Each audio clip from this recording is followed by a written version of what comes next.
Record. Debbie was already looking at me like, don't forget to record.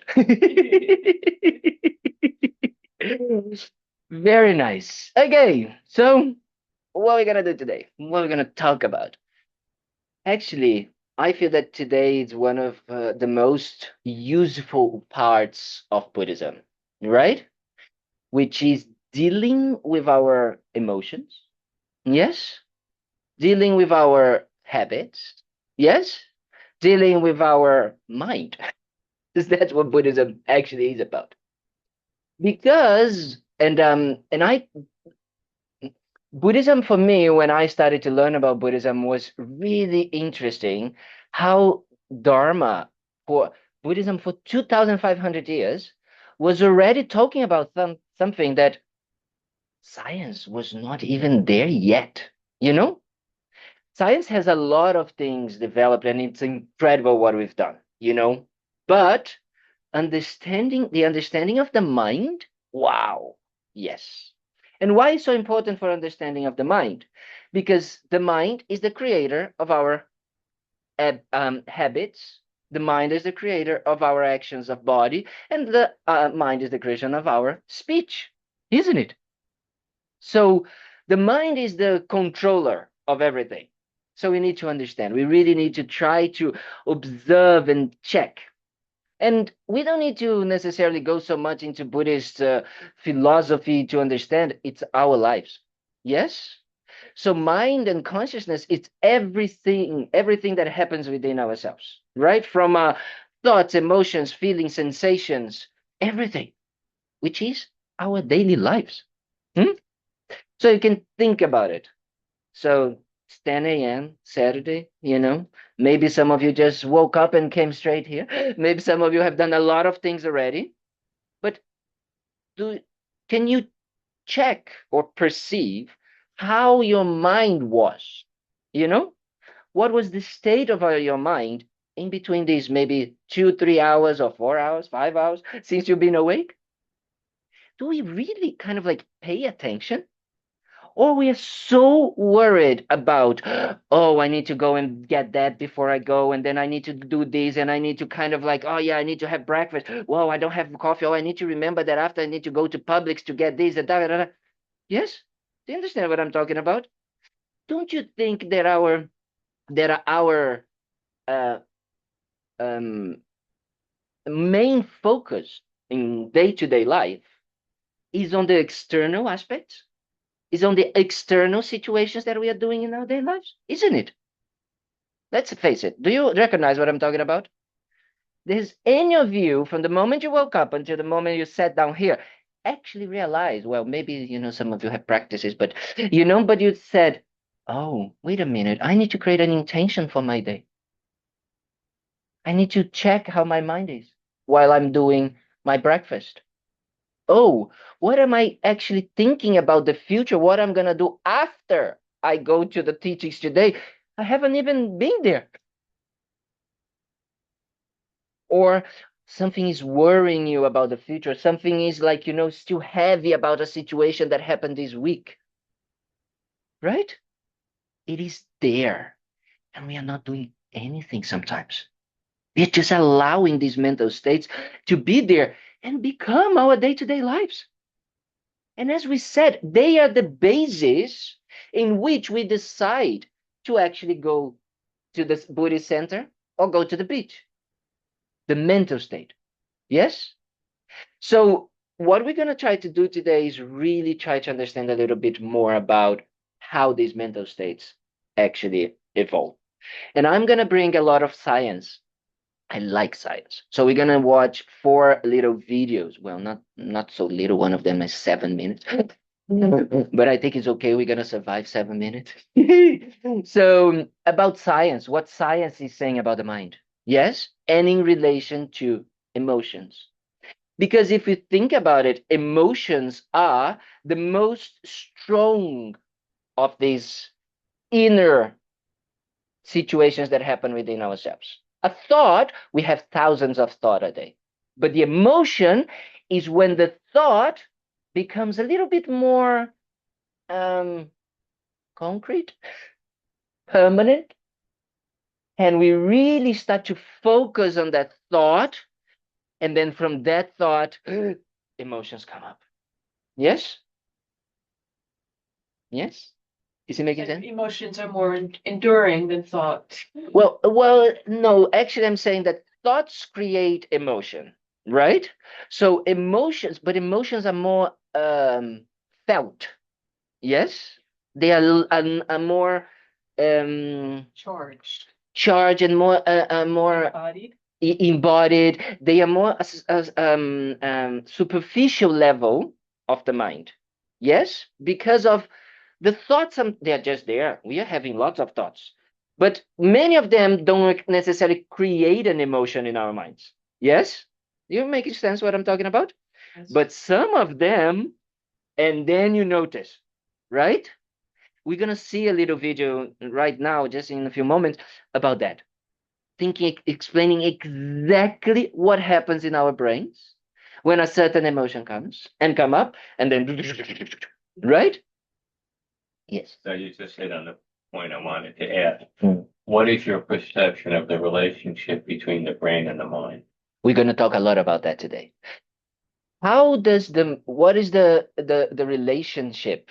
And that's what science is really trying to understand as well, because how do you quantify, or how do you measure awareness, consciousness, right? Which is something that doesn't have necessarily matter.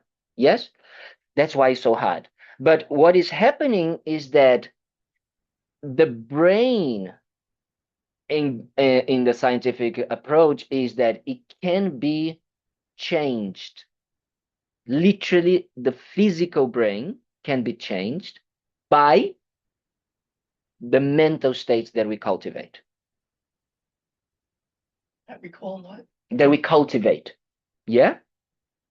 So, depending on the mental states that we cultivate, the brain alters, changes. It's one of the only things that actually happen in the brain. If I start thinking about, oh, my heart and all of that, I don't necessarily can change the heart, right? I cannot put a stent, in the heart just by thinking about it. Doesn't change the cloggedness, if a vein or artery is clogged, if I start thinking about it, it doesn't unclog. So it doesn't alter the body, the physical body, but the brain, yes, by the way we think. Does it make sense? But also, the brain is the basis that the mind have. Yeah, the mind has to manifest. Yes, our ideas, our thoughts, our situations. So it's depending on the brain that we're going to be able to manifest some things. For example, what is the difference between a human brain and a dog's brain? Quite a lot. Yes? Because of the difference in brains, the mind of a dog has a limited possibilities of manifestation. Yes? The mind of a human being, because there is a more evolved brain, can manifest more things. But the mind doesn't have a limit in and itself, in and by itself. It's just that it needs a brain, a body to manifest that unlimitedness. Limitedness? Yes. So the brain right now, it is at the same time an amazing thing, but the way we use it as well, it's limiting factor. Yes? For that unlimitedness of the mind. Yes? But because of the way we are using it. And that's what we're going to see it today. Yes? The way we are using the mind, that connection between the mind and the brain. Yeah? Because we are not giving attention to this connection so much, we are just using, the brain as more as a recipient or whatever of our minds. And actually using it many, many times to create negative experiences for us. Because that is another question that I have for you guys. You know, did you From the moment you woke up, so let's say something, very now. Moment you woke up until now, can you realize how many emotions have you got? Moods. We can call it like this as well. Was it one? No. No. Is it changing? Yes? Okay. So if it is changing, it means that it's not fixed, permanent. It's not inherent. Does it make sense? Yeah. What the word, especially our friends from England, they use a word to describe these mental states, and especially the mental states of emotions. They are adventitious. Adventitious? Adventitious? Advantageous? Adventitious. Adventitious. Adventitious means that they are changing. Yes? That they don't stay, that they change. Is that what it means? Is that another better translation? I will find a. I think also somewhat accidental as opposed to essential. Like they Mhm. don't really belong to our Yes. essential nature. That's exactly what it means. Conditions. That come That's from- exactly what it actually, that's the idea, that it doesn't really, it's not an inherent essential. I like this word. It's not an essential part of the mind. It's just there because conditions are there for it to be. So if we eliminate those conditions, it doesn't appear. Yes? That's a new word for me. I know, right? Well, That's where's a Roy? If you Roy. eliminate what condition? Huh? You eliminate what conditions, what doesn't appear? So the emotions, yes, especially the negative emotions that we have, they are adventitious, meaning that they depend on certain, they are not essential to the mind, for the mind to work, for the mind to function. Yes? I'm not going to stop having thoughts or actually, having experiences because I don't have any more negative emotions. The mind will continue to exist. Yes? But it will exist without it. Yes? So why? Because for it to exist, it needs certain conditions for it to appear in the mind. Once I eliminate these conditions, the negative emotions don't appear anymore. Is it making sense? And when we say conditions, we mean internal conditions, right? Not external ones. Yes, because the mind is an internal process, right? So that's very good question, because right now, how are we trying to deal with these emotions when we're feeling them, especially the anger, like, attachment, pride, jealousy? How we are trying to fix them, Externally. right? It's easy to see. It's easy. We don't need to be in a Buddhist center to talk about that, right? We all are experiencing that by our way of not having, because we don't like these mental states. Yes, when they arise, we don't like them. Are all conditions adventitious or just some conditions adventitious? They are all, if adventitious, you are trying to say that they are all also depending on other conditions. Yes. Right. Yes, this is exactly this. Very good. Positive and negative, though, right? Hmm? Positive and negative. Yes. Here, everything. Yes. Not only the negative emotions, but emotions as a whole. Right? Did you have a question? But you said mostly internal, but sometimes the stereo things make Trigger. you bring this bad, right? Definitely, for sure. For sure, this is how the mind is operating right now. Right? Something happened externally, and then Some sense in depression. no. Is the battery low on this? Oh, I don't know. Make a little noise. Maybe is that? Is what it is? Up on there. Okay. Stage speaker and then now we use. No. I think we can still. Wait. Can you guys hear me, Debbie? Yes? Okay. Yes. Yes, you guys can hear me? Okay. You put it over there? I put it over there. but Okay, I think that Debbie, can you hear me still? Can you guys hear me? Even from here? Yes, yes. A Yeah, little okay. blurry. Yeah. Great. Sorry, it's just because we had to put it over there, the thing. So what happens is that what I was We have like a sense impressions, right? Yeah. When we react to you reacting. So what happens to the mind right now is that interprets the external situations.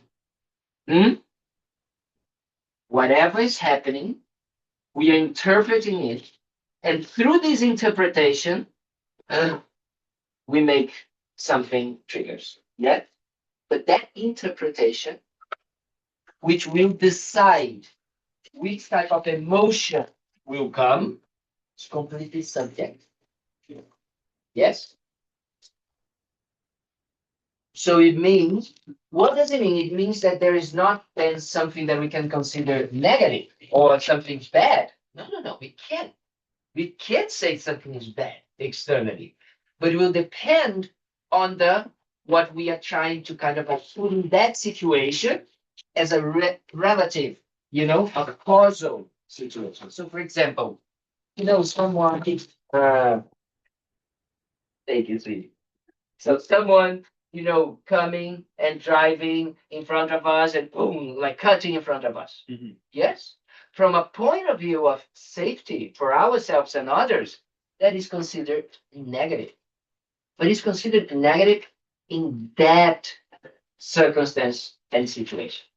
But even if that externally we would consider negative, it doesn't necessarily need to appear to my mind as negative. Yeah. So it doesn't Emotionally, necessarily. emotionally it makes it. Emotion, it doesn't have to. Right. Yeah. Yeah, it doesn't have to be. It's just a external condition situation that I can say, oh, it's negative this. But it doesn't necessarily need to trigger in me a negative emotion. No. No. It doesn't have to. Yeah, it's like you said, right? You can say son off, or you can say this guy is suffering. That's it. Yeah. Right? And what is going to decide that is the interpretation that we are having of that situation. Depending on the way we interpret a certain situation, the situation, a certain emotion comes up. Yes? So would you say then that a lot of that is already hardwired in our brain? Wow. Yeah. Right? It's working. My preparation is working because it makes sense. I'm just going to help. That's exactly the point.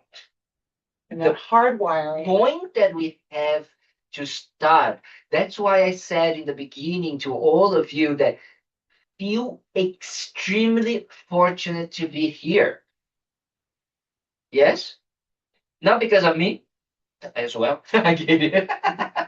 But because what we are doing here, most people are not, and they don't even know, which is literally rewiring the brain. Yeah. So it's not hardwired because we can rewire it. It's not hardwired, but it's definitely, how can I say? Like a default. Default, yeah, we can say default mode. Yes? But it doesn't mean that it needs to stay like this. The monster is always ready to go. Sorry? The way I think about that is everybody has a monster. It's a monster. Yeah. And our training is to let the monster go, as first reaction. And what we are trying to do here is to tame the monster. I think as long as it helps you to see like this, you can see like this. But for me, the most important is to see that, these mental states, yes, they are patterns, habits from a way of thinking that do not necessarily help me. And I need to arrive to that conclusion. And that is the difficult part. Yes, we need to arrive to that conclusion. I'm going to give an example. The situation now with my dad. My dad is getting older and older and older.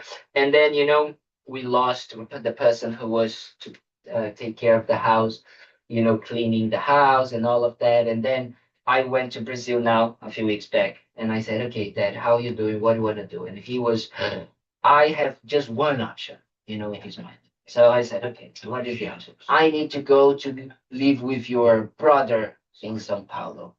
And I said, what? You live in a small village in Rio, outside of Rio. Do you really think that this is going to be the...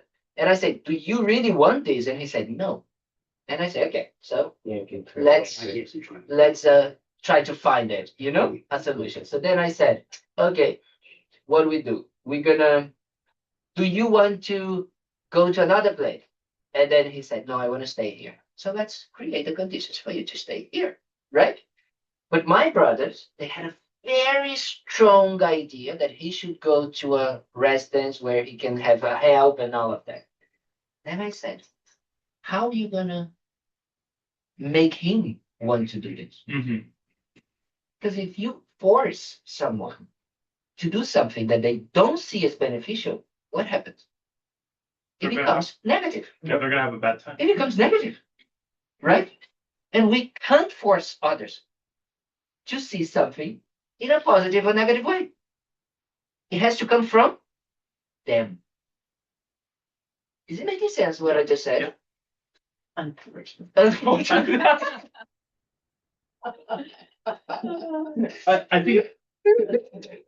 I think that's also true for learning. Like when we come to our own conclusion, it's much more powerful than somebody saying, no, this is... So what do we call it in Buddhism? And that's I give a teachings on Wednesdays to a group in Europe that I called developing inner wisdom. Because that's what we want. Awareness. Not only awareness, it's more than awareness. Awareness is just being, oh, that's happened. Wisdom is, it's a decision. And I want to decide to do it and see it in this way because this brings benefit. Yes, there is a knowledge together with awareness, and that creates that change, that inner wisdom that only us individually can acquire, develop, realize. Wisdom cannot be transferred, cannot be taught. Yes, you can only teach knowledge. Yes? Is wisdom always devoid of emotion? Not necessarily. But wisdom is always an inner process of yourself. Yes? So certain emotions can actually bring a certain help for us to have a certain realization or wisdom arising. Yes? But what it is that it comes from you. It doesn't come from others. So I can be here, we can be la la la la la talking, and we're gonna stay the entire day about all of this. If you don't internalize it, if you don't apply this method, if you don't do that, it's not wisdom.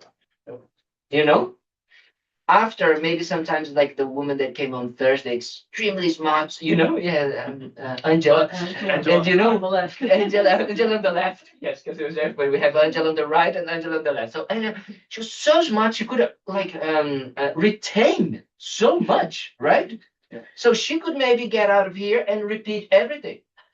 Right. Right? That is actually the difference between what we call a sentient being. Yes, someone that has sentience, so has a mind, because a mind can have wisdom. AI chatbots cannot. Can only have knowledge. It's like a parrot. Yeah. Yes, it's just repeating. It doesn't change. It doesn't move. It doesn't have any experience from what they are talking about. Yes. So the mind has to have, in order to have wisdom, you have to have application. You have to have application. In order to have application, you have to have knowledge. Right. Because Awareness otherwise- and knowledge, and then apply it. And then apply it. Then these will create wisdom. Right? So that is what is stoic in our tradition, Lama Tsongkhapa, the 14th century, he said, The way to accomplish or to have those inner wisdom is through learning. So studying, contemplating, having that knowledge. Yes. Then learning, contemplating. Contemplating means applying. Yes?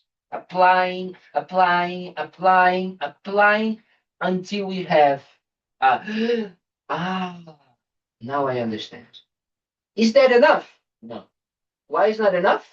Because the mind is so strongly going back to the habits.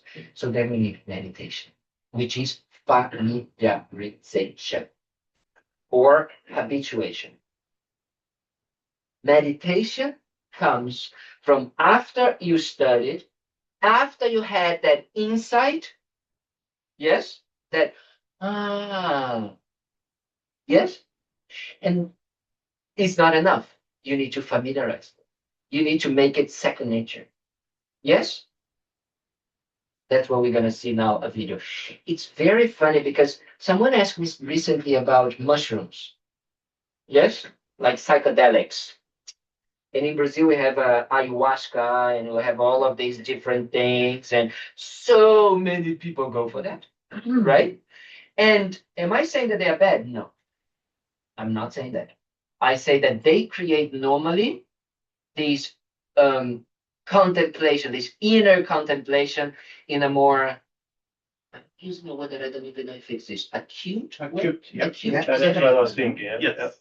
Right. Rather than like a gradual. Yeah, not a gradual. It's the opposite of a gradual. Like acute, like you know, shortcuts. Exactly. Like that's like a boom into this contemplation.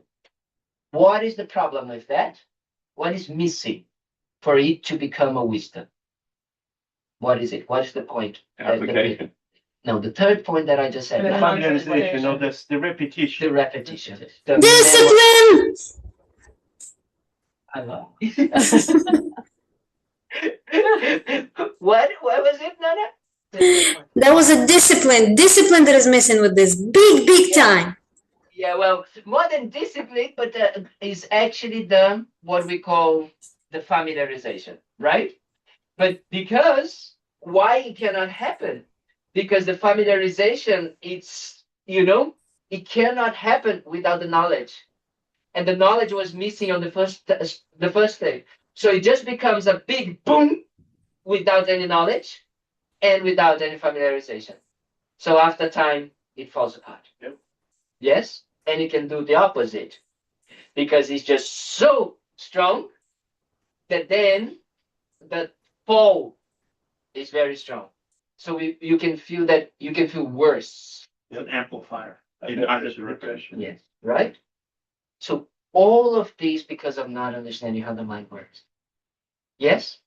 So that is one of the things that I feel if you can use, I didn't put any of his talks, but once, I think on a Sunday, I think I put it, Gabo Mate, yes? Which is a psychiatrist, and he is doing something a little bit different. He's therapy.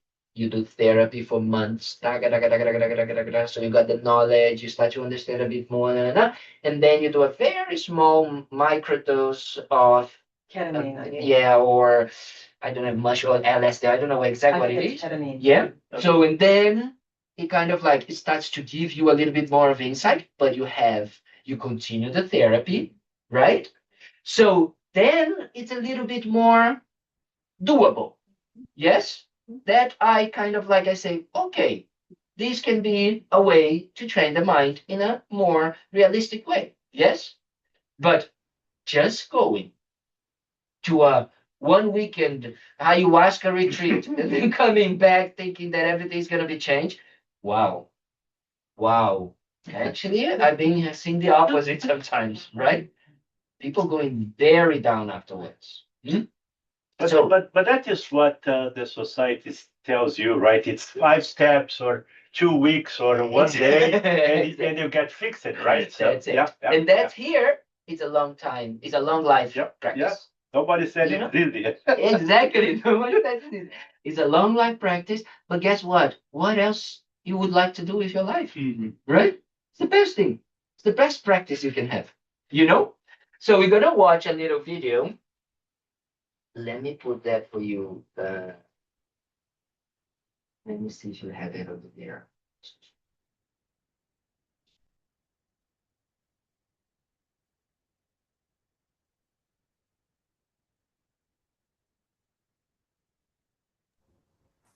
Are we going to meditate, Venerable Calvin? Well, we're gonna do it as well, but now I need to explain why we're gonna meditate, so you guys can understand what exactly is a meditation. Thank you. I'm being emotional, sorry.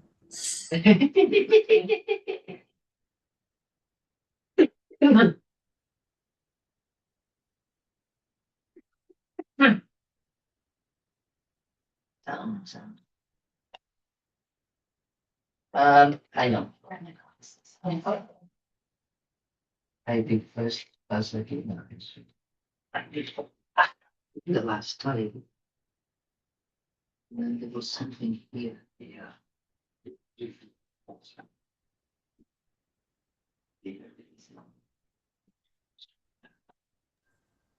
Do you think I can try to share it for everybody?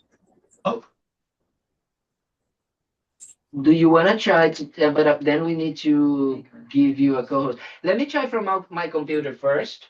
Yes. Okay, cool, cool. Yeah, and then I.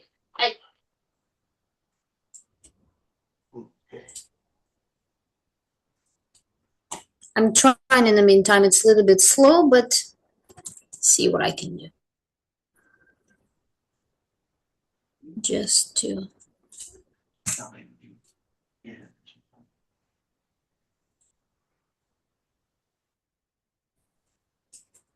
Yay. But we have all. But then we have to have one thing.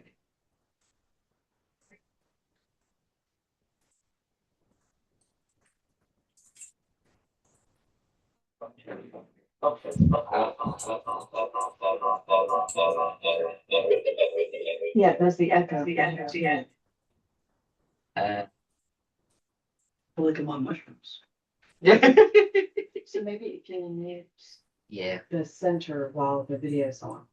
Do you see what I mean? No. If you only have volume from your computers, and that mutes. That's That's something. to the computer. So then you need to mute it over there. There's a mute button. Can you try? Yep.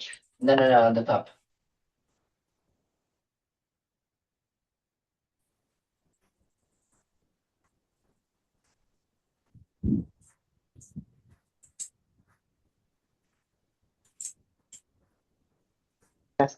Can you hear the video? Not yet. Well, it's not playing. Oh. No, you cannot hear, can you? No. No. Bring it here then. Bring it here, please. And I'll just put it from here.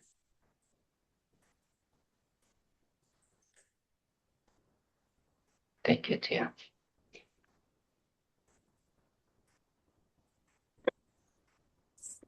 Can you hear now? We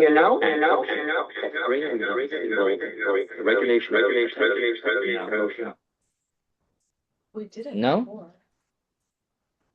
Yes, I don't know why it has to be from there. It has to come from there. Unfortunately, so let me stop sharing here. Try to stop sharing, and then when you start to sharing again, there's this little box you have to tick. It says share sound. Share sound. Okay. Yes, now you.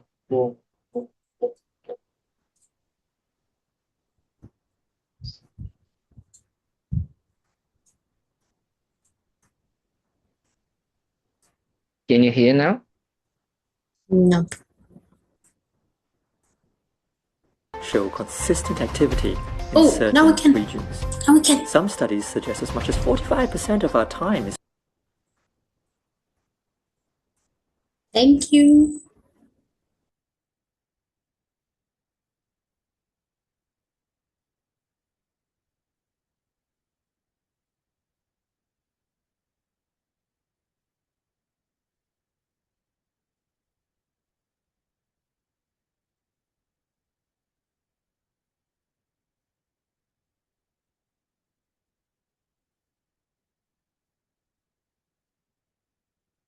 meditation causes changes in the structure and function of brain regions involved in the regulation of attention, emotion, and self-awareness. Functional MRI studies of the brain show that when someone is daydreaming or just not doing anything, our brains show consistent activity in certain regions. Some studies suggest as much as 45% of our time is spent daydreaming. These areas together are called the default mode network, or DMN. The interesting thing about the default mode network is that it involves parts of the brain responsible for thinking about yourself and rumination, areas which are correlated with some mental illnesses such as depression and anxiety. One of the interesting brain areas making up the default mode network is the amygdala, the region of the brain largely responsible for the fight or flight response, and is seen to be more active when people are stressed. Just as the brain has a default mode network when we are daydreaming or not thinking about anything in particular, it has an opposite network of brain activity known as the task positive network, or TPN, that is active during attention demanding tasks. Only one network can be active at any one time. So in summary, the default mode network can be said to be a ruminative network. It directs our awareness to the past and future while largely ignoring the present. And while the DMN can be used responsibly for planning and organizing, we must be wary of the negative aspects of it. The task positive network can be said to be responsible for present moment awareness, being in the here and now. It is the action network. When the TPN is activated and we are in the present, there is no rumination, there is no worry, there is no past, there is no future, because the DMN is inactivated. And again, only one system can be active at any one time. By activating the TPN, we deactivate the DMN. So the next time you feel down, or ruminating on events of the past, or worrying about the future, remind yourself of the power of the task positive network, the TPN. All you have to do is bring attention, for example, to your breath, or a sound, or a sensation, such as the warmth of the sun on your skin. Then if you find that your mind wanders, as the DMN begins to take over, activate your TPN again by bringing your attention back to your breath or sound or sensation. Experienced meditators have been found to have smaller amygdalas responsible for stress. And so this change in structure of their brains means that they are able to react differently to the stresses and strains of everyday life. Research also shows that the more you practice mindfulness meditation, the easier it is for you to activate your TPN and deactivate your DMN. With what you've learned now, you can begin to enjoy being in the present and begin changing your brain and your life for the better. Welcome to Inner Peace.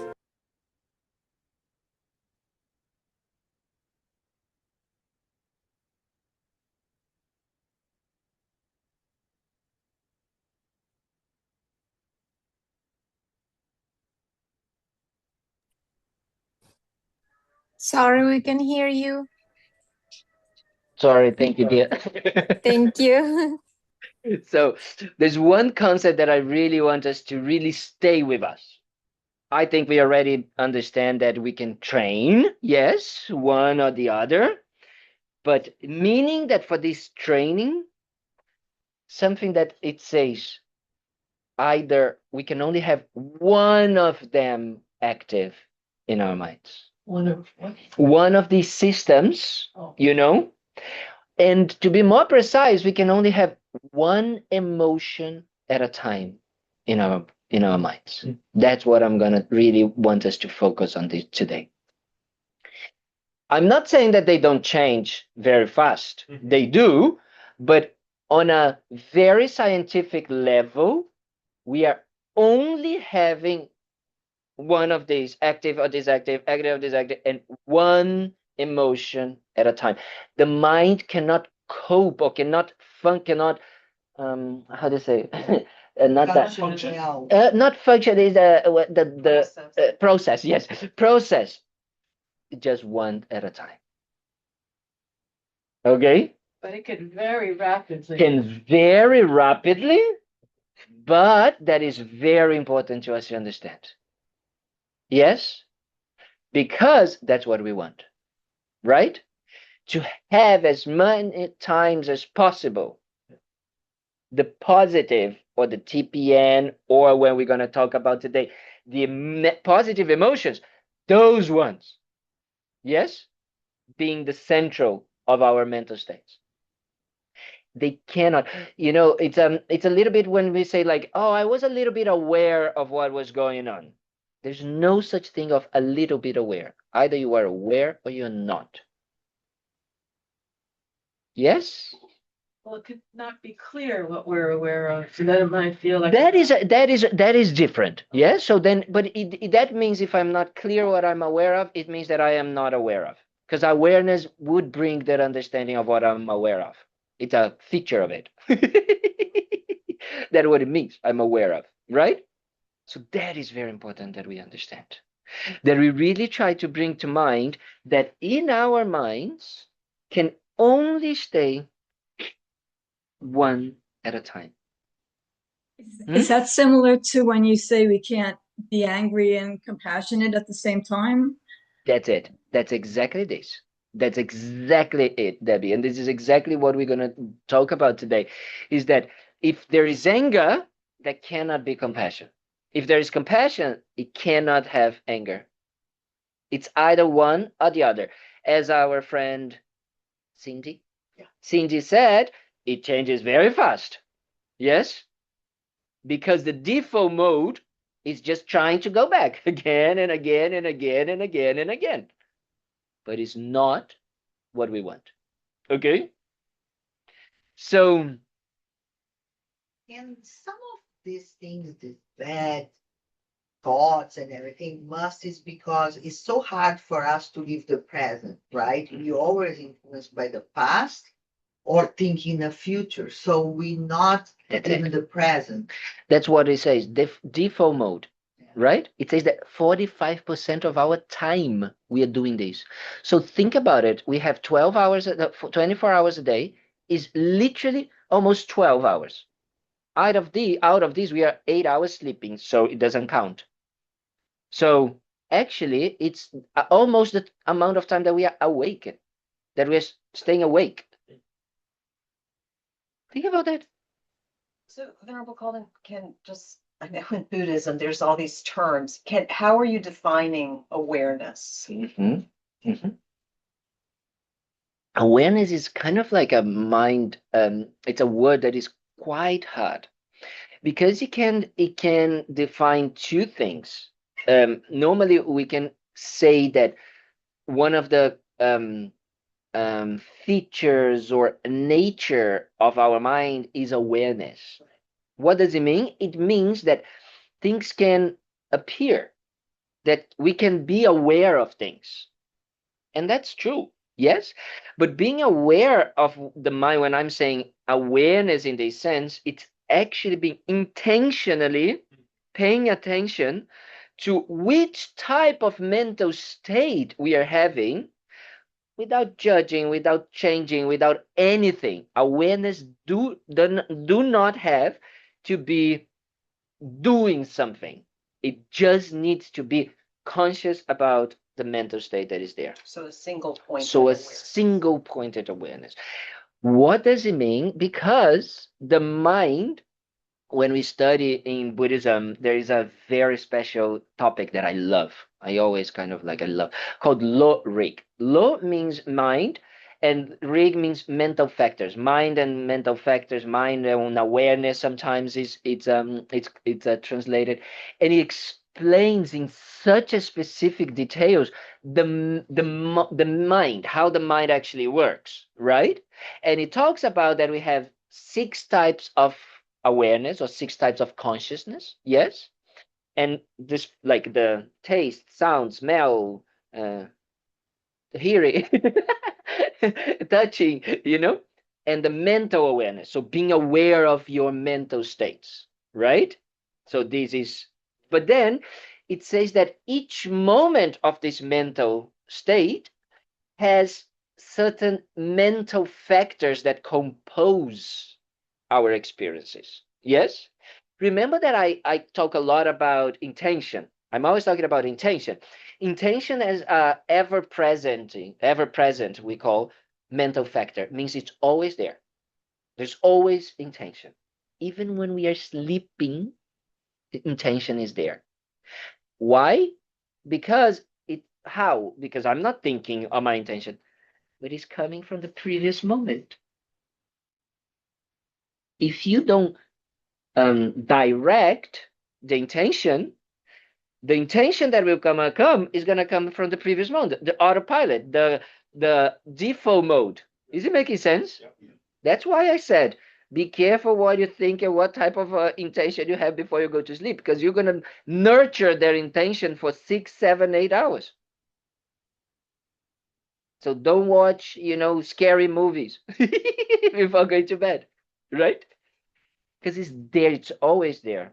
And we say that emotions, either negative or positive, they are kind of like mental factors that when they are present, they hijack,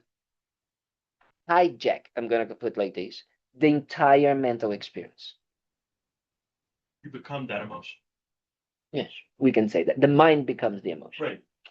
Yes? Or at least that's a feeling.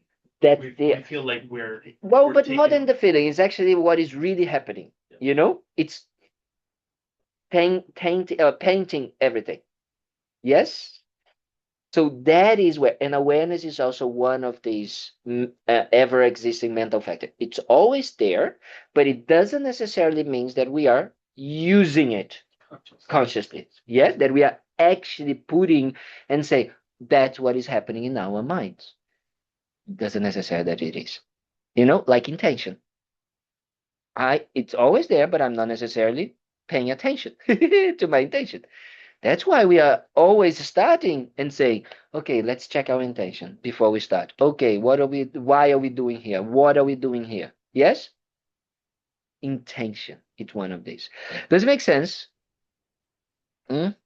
Yeah. So, I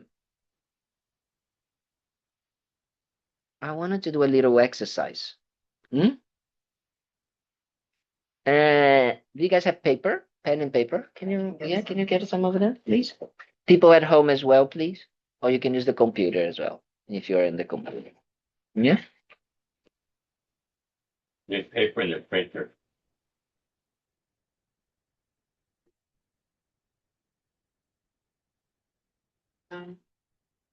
Yeah.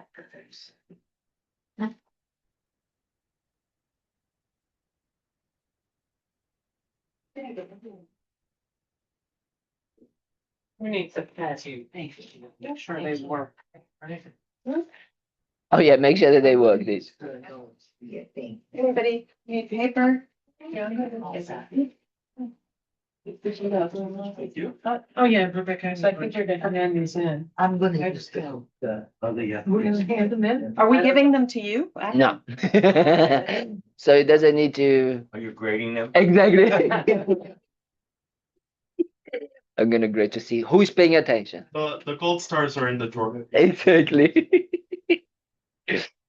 So this is a way of actually turning that awareness, training our awareness and training that intention, what we just talked about. Yes?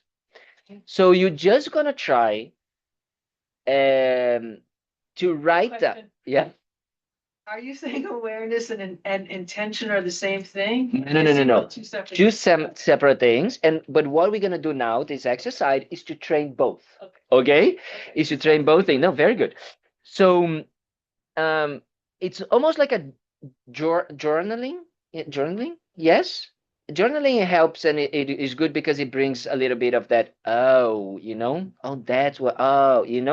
Those insights, which is awareness, right? We are becoming aware of something, and then, but with an intention. So try to identify a recurring emotion, a non-beneficial recurring emotion. Instead of saying negative, I'm calling non-beneficial. That regularly visits, your day to day. And especially maybe it showed up this morning already, something that you could see there's like some frustration or some days or some kind of like pattern of thought. And just try to dissect. Dissect means you're not giving any judgment to it. Don't judge. It's not about judge. It's just writing down, when did it started? Oh, when I started to prepare coffee, I could see that this is. I woke up and I turned on my phone and this started. It's not about judging when. It's just precisely how do I call it? Not a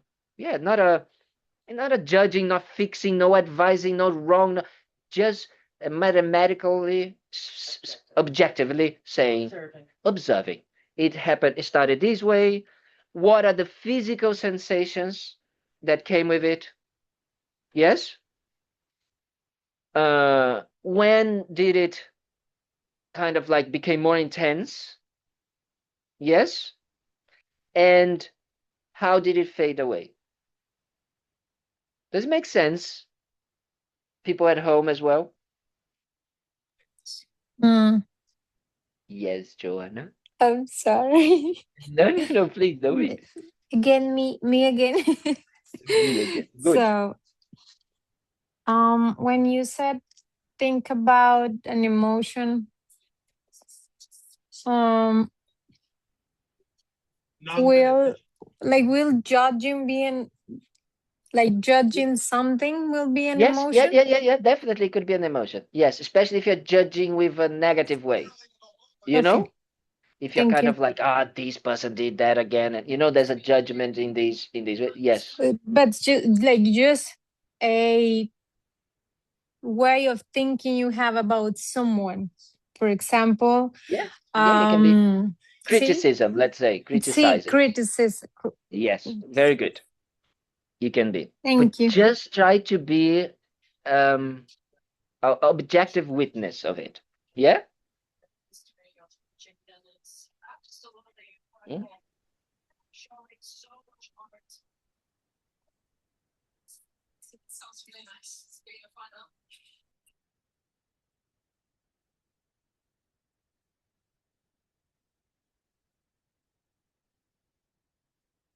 To try to write down the type of emotion or the name of the emotion that you would give,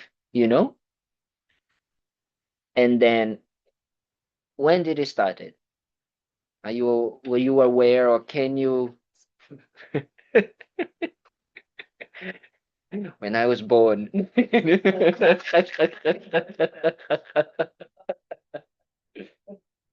But try to be very like, just like, oh yeah, it happened here. Oh yeah, just so when did it started?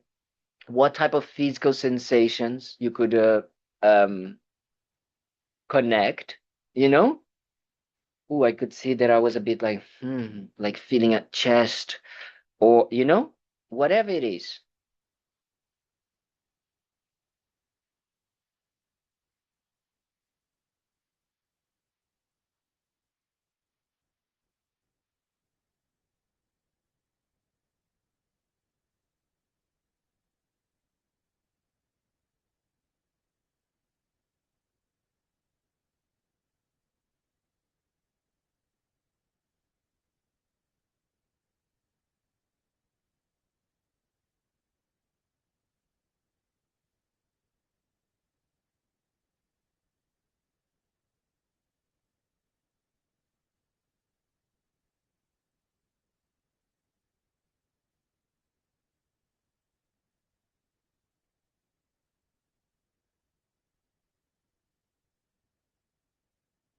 Good. I don't know if good, but Done? Yes? When it peaked as well, when was the peak? When there was something that made it stronger. Yes? Oh yeah, my partner said this. Boom. Or oh, I turned off my phone and saw this message and boom. Just objectively, not judging, not kind of because he said that, just yeah, just objectively. I talked to this person and then they said something and then that peaked. That's it. And did it fade away, or how it did it fade away? Can you realize maybe you got distracted with something else, or maybe you had a conversation with the person, or maybe you went to sleep and you forgot, whatever it is.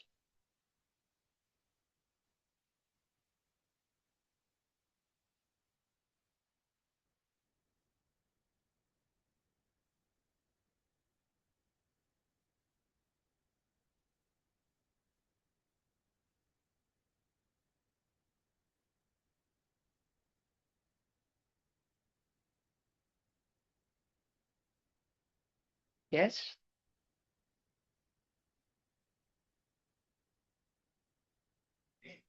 Cuidado.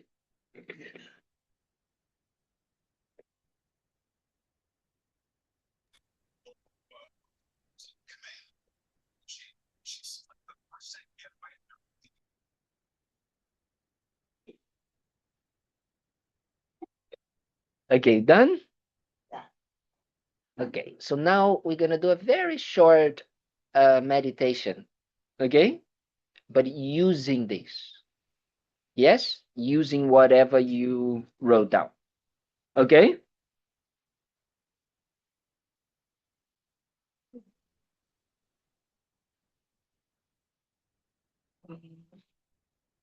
So just try to sit comfortably.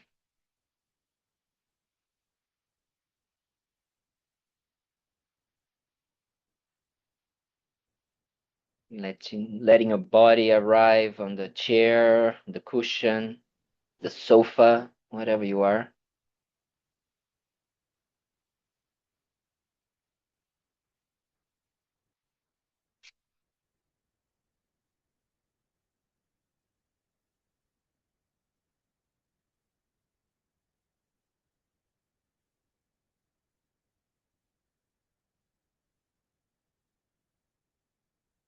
And you can bring the attention to the breath for a few moments. It might help you to really connect with the breath. You can, take 3 big and deep in breath and out breath.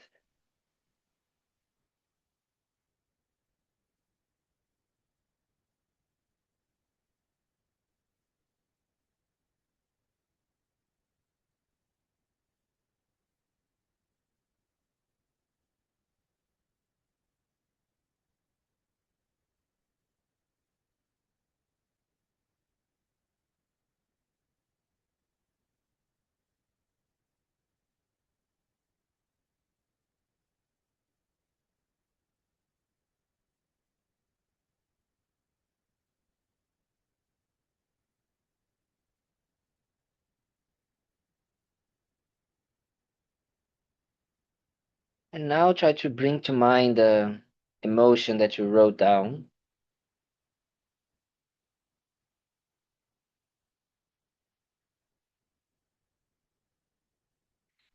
And just observe, try to remember how it, started.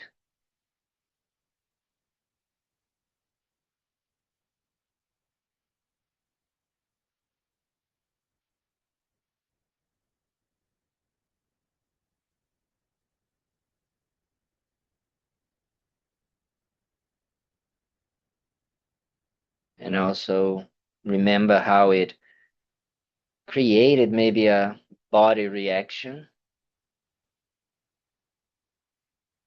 a sensation.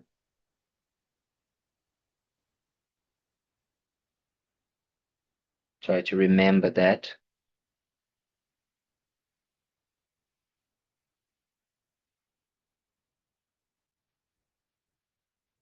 It maybe became more intense because something else happened.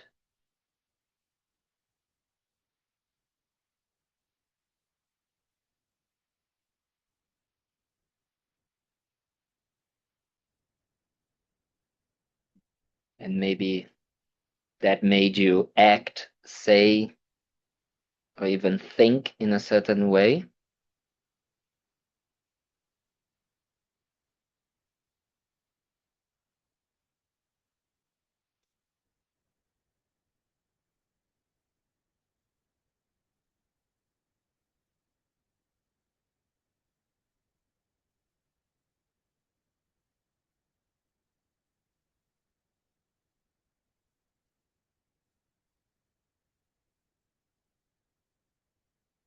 Try to remember how it faded away or decreased or even stopped.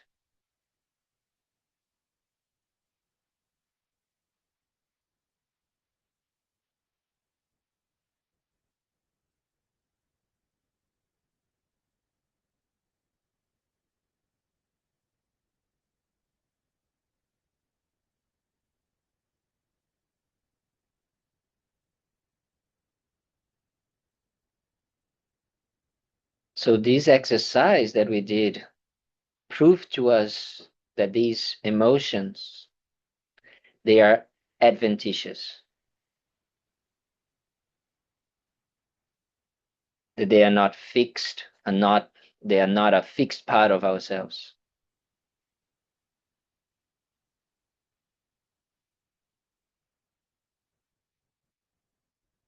They are just, they have just been repeated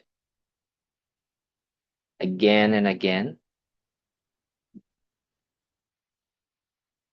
And it's just how our brains are wired right now.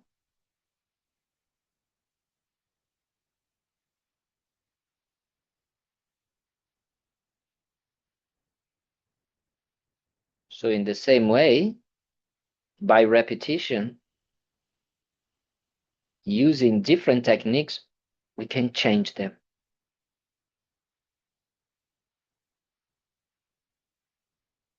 So just stay with it for a moment, really trying to understand it.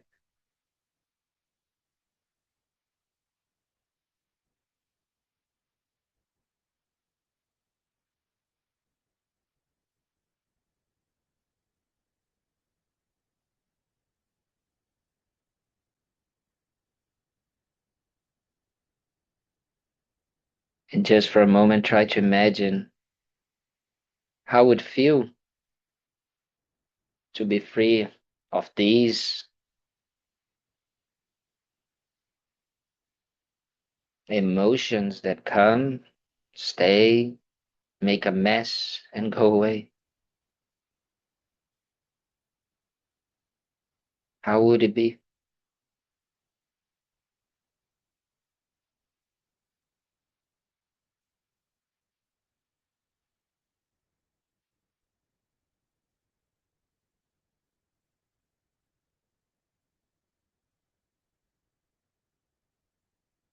If you really understand that it is possible to be free from them, so try to create that strong intention in yourself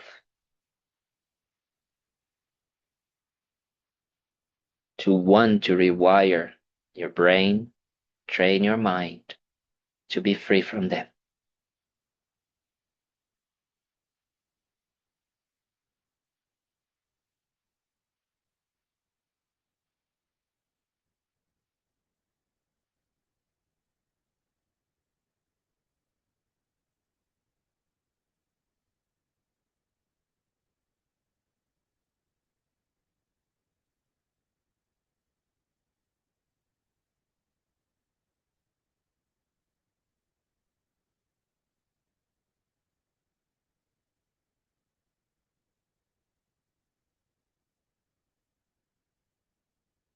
And with that, we can relax the posture, move the body.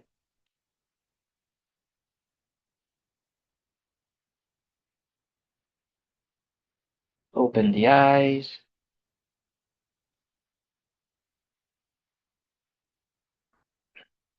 Good.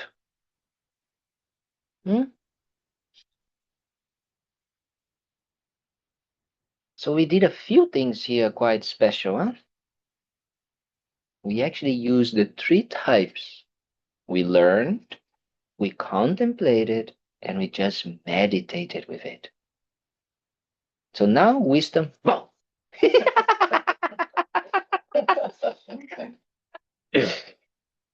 But in a way, that's what we need to do. We learn, then we use in our daily lives, even if it is, after we write down or we think, yes? And then we really go into familiarizing ourselves. Oh, yes, I can do this. I understand. I understand the mechanics of how it works. Yes? That's the idea of this today. That you guys can be clear about the mechanics so you can just go and do it. Does it make sense? Yes? So let's have a 15 minutes, 15-ish minutes break. Yeah? And then we come back for another session. Okay? Pee break.